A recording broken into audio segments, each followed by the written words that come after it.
Here I am. You still there? Where else should I be? Did you forget what day it is? I wouldn't miss Nicole's amazing adventures in the remote mountains for anything. Irving, don't tell me you're staying on just for me. Go! I promise not to get into any trouble for the rest of the night. I already told you. I'm sticking around till you get closure. Thanks. You always do that? Do what? Worry about every desperate stranger that knocks on your door. You're no stranger.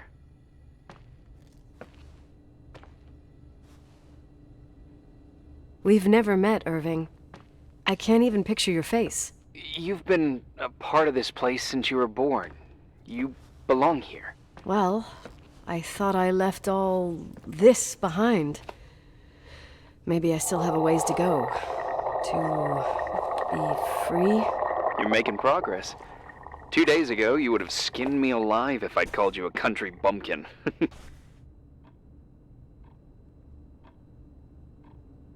What tells you I'm not sharpening my knives this very minute? It's good we're just talking on the phone, then. Listen, is this contraption really a phone? It feels like a walkie-talkie / defibrillator. It's a real phone, and trust me, in a few years, everybody'll have one. You think?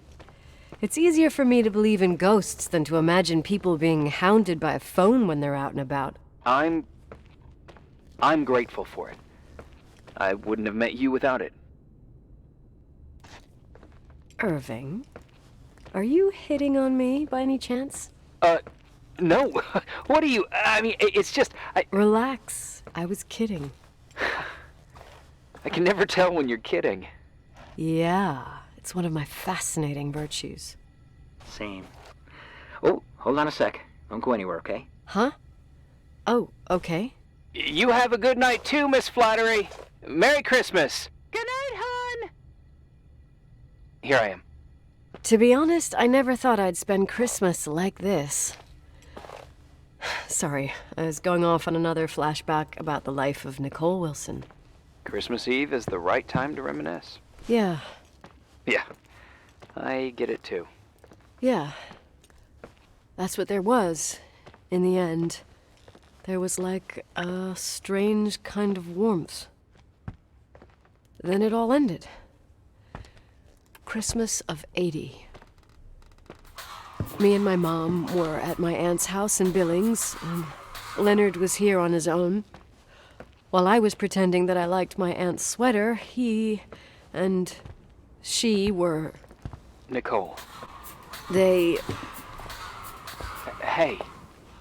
And a year later, she killed herself. And what she was carrying, too.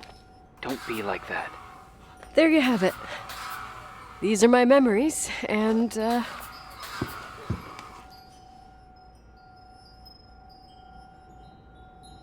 Hey, did you hear that? No? What are you talking about? Like a clinking. No. I don't hear anything. Sorry, I want to check. Okay.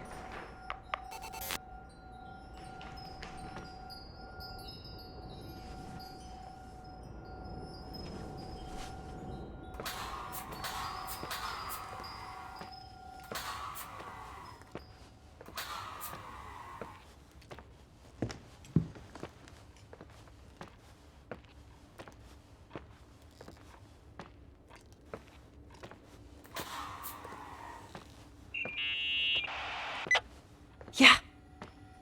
I was thinking about earlier, when I said I was happy to have met you. Uh-huh. I was trying to figure out how to tell you. I feel real close to you, Nikki. God, I hear myself talk. I sound like an idiot. That's really sweet, but maybe we should put this conversation on hold. I want to be there to help you. I'm just a useless voice on the mic. Believe me, right now, I would also like a little bit more presence. You know, people get close in lots of ways. I said we'll talk later. All right, I get that I might be overdoing it. Sorry, I'm a klutz, and sometimes it's... Irving, please, shut up. Thanks. Listen, we'll get back to this, but let me figure this out. Where is this sound coming from? I don't hear anything. Anyway, later.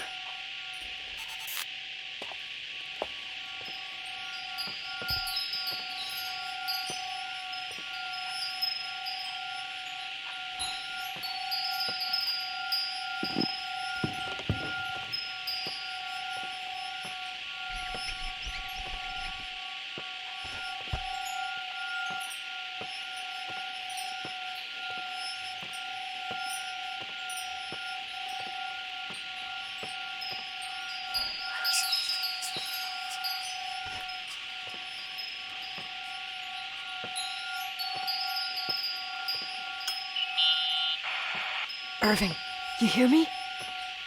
Ugh, for fuck's sake.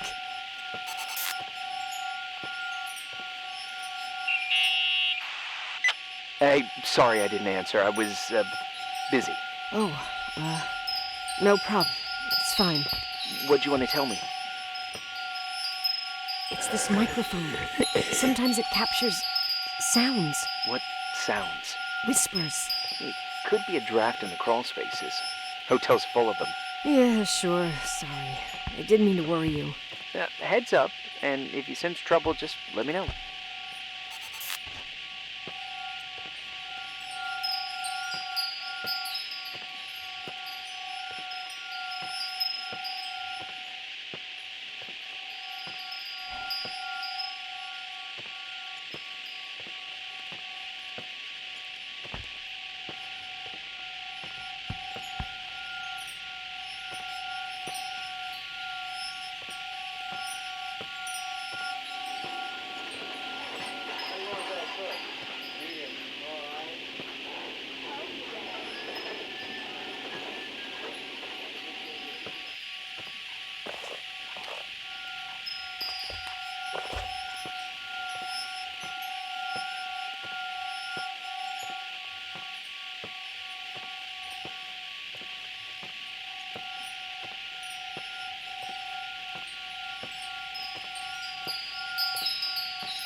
Found anything?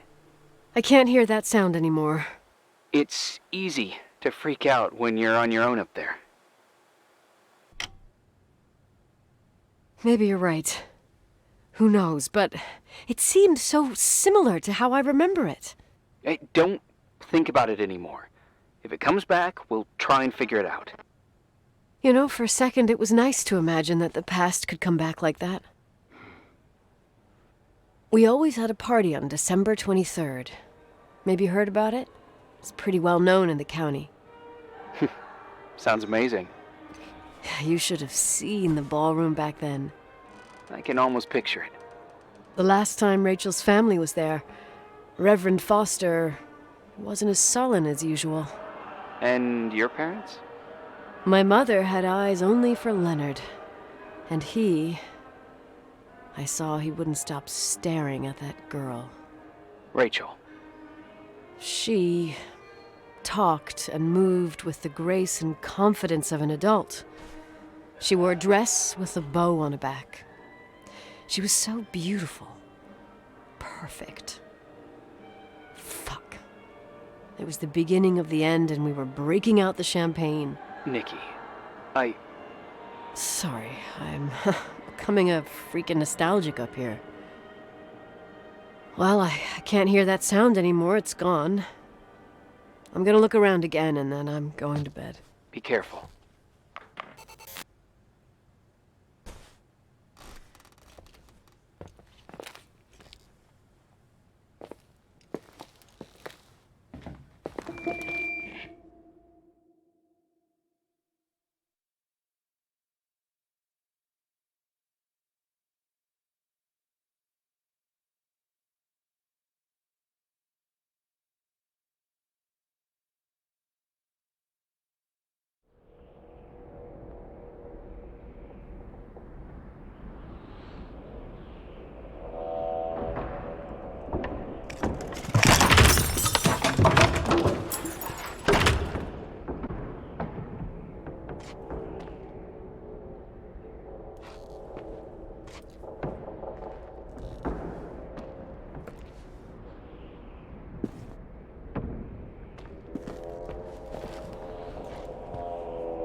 Irving? Merry Christmas, Nikki! Ho, ho, ho! It's a little late for holiday greetings, but I expected that. What? Well, I thought you were calling to... Hey, is everything okay? Yes. I mean, I don't think so. No. What happened? I think I sleepwalked. Like in the old Laurel and Hardy movies? I'm serious. I woke up in church, standing in front of the lectern. Wow. Does that happen a lot? No! One doesn't just become a sleepwalker from one day to the next. It used to happen when I lived here. One time in February, I ended up outside. But no parent leaves the doors unlocked if their kid sleepwalks. I never told anyone. Sleepwalking episodes are common in children. That's not the point. I forgot all about it. Then I come back here and it happens again. If I ended up in that church, maybe there's a reason. Sometimes following your instinct is the best thing. I don't want to go back there now. But I'll think about it. Oh, Irving? Yeah? I like that you call me Nikki. Merry Christmas. Merry Christmas, Nikki.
Hi.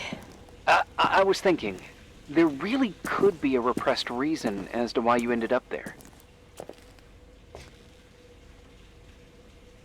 So you've come to the conclusion that I'm not crazy? Never thought that. Well, at least not in this case. Oh, fuck off. Hey, language, Sister Nicole. All right, all right. So, if I think about the church, I think about my mother. She often helped Reverend Foster. She decorated for holidays, did fundraising, and put up booths to involve the whole community in parish activities, you know, that kind of stuff. I know what you mean. I think she found gratification in doing that, something she didn't get elsewhere, including the hotel. When we moved to Portland, she quit. Fundraising? God. I gather you didn't exactly have a high opinion of your mother when you were a kid. Well, she was really busy with the hotel. I was always running after Leonard. He was much more fun than she was, no doubt about it. He was a philosopher capable of calculating the motion of celestial bodies while taking apart and refitting a motorcycle in less than half an hour. What about her? In the same half hour, she could have audited a business balance sheet. There you go. Ah, a businesswoman. No. What I understood later, living in such proximity to her, is that Mom loved feeling needed. A religious community like ours makes you feel needed, without a doubt. I suppose.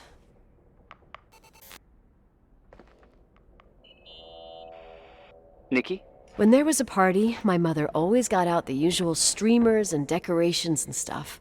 She raced in and out of the church, but I never discovered where she kept all those things. Never asked? Oh, a million times. She didn't want to answer.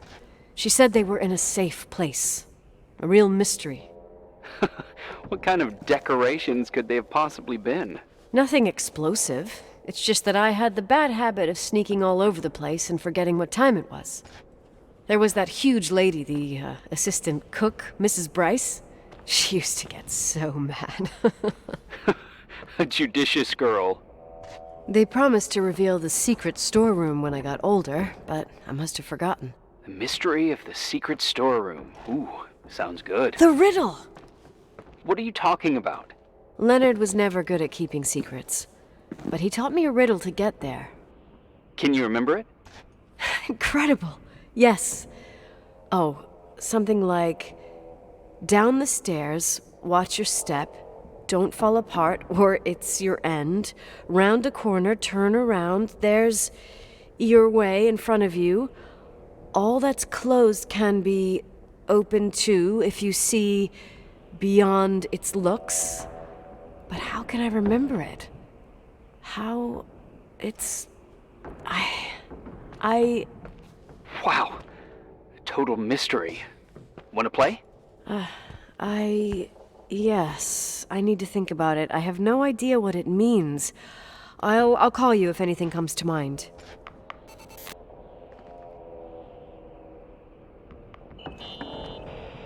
Someone broke into the church. Some fucking screwed up camper. Oh, your father left it open for mountain wanderers. Goddamn sons of... Ugh. I'll have to clean up this mess before Jenkins shows up. Yeah, keep an eye out. Normally, no one's around in this weather, but you never know. Ugh. Okay.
Shit.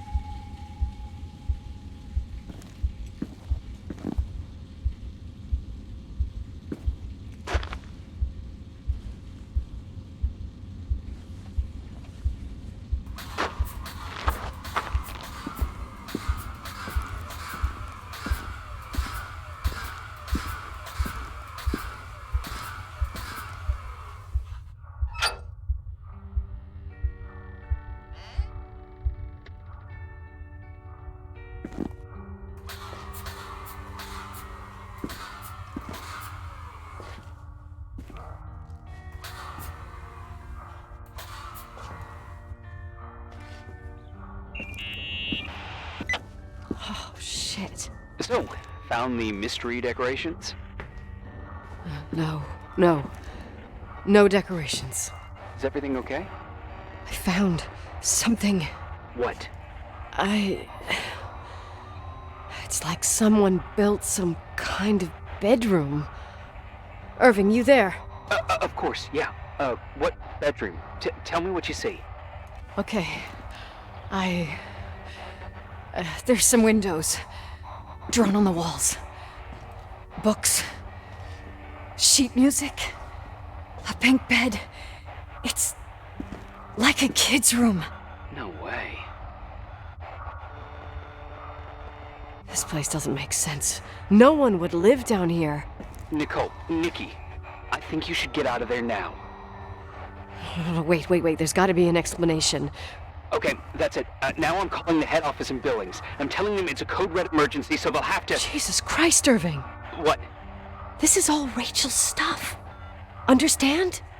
It's her room, a replica. You don't know that. You can't know what her room looked like.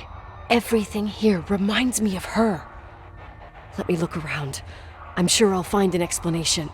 But my other hand on the red phone. Keep it there, but don't make the call. I need to figure out what's going on here.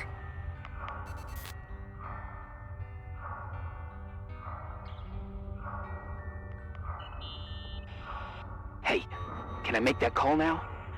You hear this sound? Come on. Listen. Hear it now? What is it? Sounds like some kind of mechanism.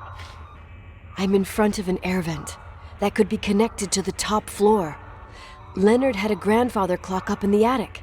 You can't hear things from a room that's so far away. Can too. I used to lurk in front of vents like this to spy on guests in their rooms. You're trying to tell me something. The attic is where Leonard gave Rachel speech therapy sessions. Maybe you could hear what was going on up there from here. That doesn't help. Listen, I need to get into the attic. I need to figure out if a clock like that could still be working. Maybe there's someone who still takes care of it. Nicole, please. I'm hanging up. Call you later.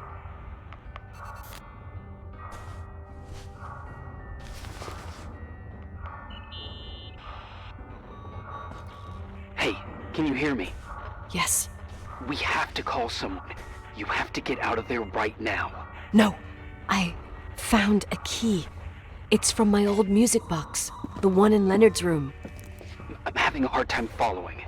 If everything in here is Rachel's, then why is my music box's key here?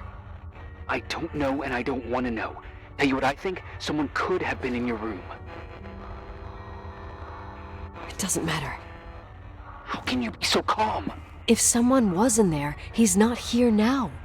I need to grab the chance to figure out what the hell is going on, or went on, here.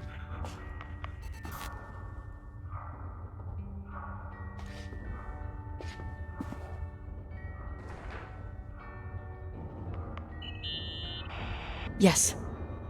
Nicole, listen. I already know what you're gonna say, but please trust me. Get out of there. Please, you're not helping. You do realize you found the replica of a dead girl's bedroom. This is sick. This is a The more things get freaky, bizarre, and painful, the more I need to figure out why all of this... We'll figure it out. With the sheriff. Once you're out of there, into a safe hotel room in town. Please, just... Listen, a bunch of strange things happened since I got here. Think about it. Phone calls on a dead line, old lipsticks that don't go bad. Leonard's notes where he says he saw a girl that's supposedly been dead for 10 years, and now this! All good reasons to get out of there. We both agree that saving your skin is top priority, right? I've looked over every inch of this place, and there's no one. If it's true, you realize what that means. What? What are you trying to tell me? Your father, he spent years in there, in total solitude.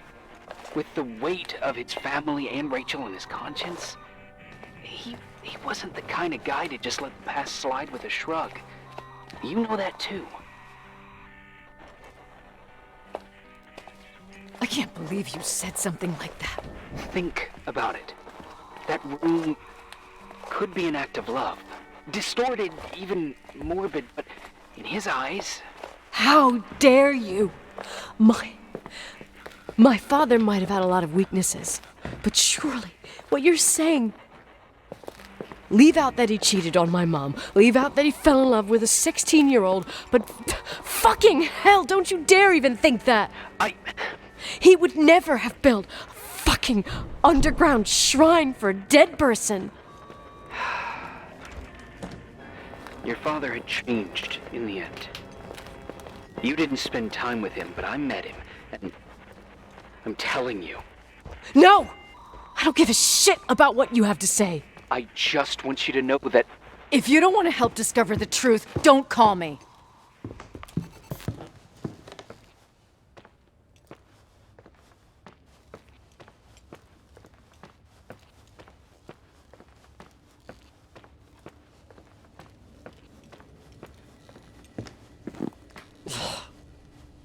Asshole.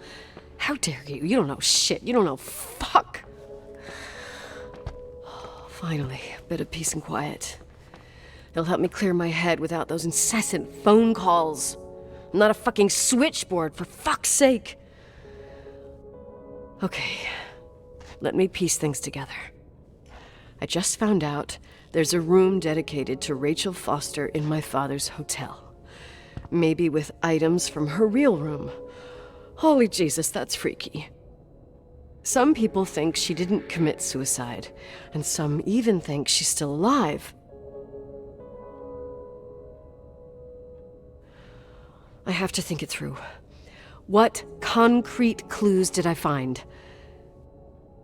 First thing, the phone call. They said Rachel isn't dead. Then the lipstick from 10 years ago turns up, still good. And then my father's various notes where he says he still sees her. If that were true, it might explain the sighting by her friend here in the timberline. And now I find her retainer box, but no retainer. That room might not be a reconstruction. If Rachel didn't kill herself, Rachel could have lived here. But if she's still alive, why doesn't she tell her parents? Unless they're all in cahoots. No suicide, no timberline money. No, I'm just being paranoid. And then there'd be no reason for her to live in a fucking underground replica of her room. My key in the middle of Rachel's stuff. Is it a message? Where do I fit in? Are you trying to tell me something, Dad? My music box with the hockey player. I don't think I have the guts to hear that tune again. But I must.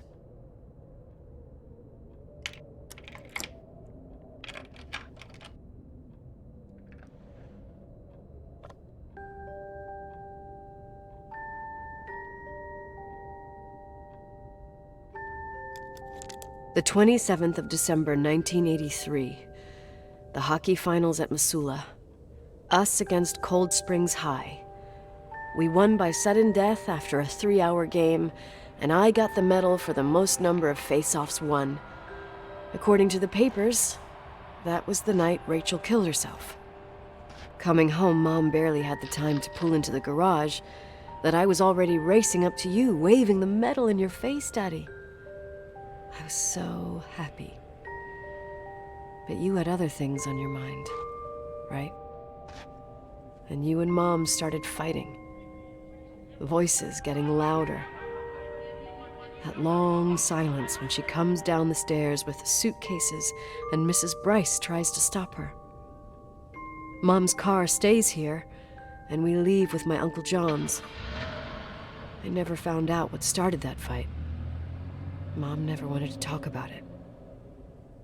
Are you trying to, Daddy?